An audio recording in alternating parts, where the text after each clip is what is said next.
সবাইকে স্বাগত জানাচ্ছি সীমা খান। শুরুতেই বিআরবি কেবল সংবাদ শিরোনাম। অন্তর্বর্তীকালীন সরকারের প্রধান উপদেষ্টা হিসেবে শপথ নিলেন ডক্টর মোহাম্মদ ইউনূস। বঙ্গভবনে ছাত্র আন্দোলনের 2 প্রতিনিধি সহ 16 উপদেষ্টার শপথ গ্রহণ। দেশের আইন শৃঙ্খলা ফিরিয়ে এনে জনমনে আস্থা তৈরি করাই নতুন সরকারের প্রধান কাজ। দেশে ফিরে জানালেন শান্তিতে নোবেলজয়ী ডক্টর মোহাম্মদ ইউনূস।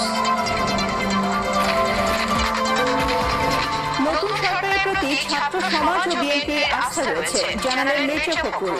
অর্থনৈতিক সংকট কাটিয়ে দ্রুত নির্বাচন আয়োজনের তাগিদ।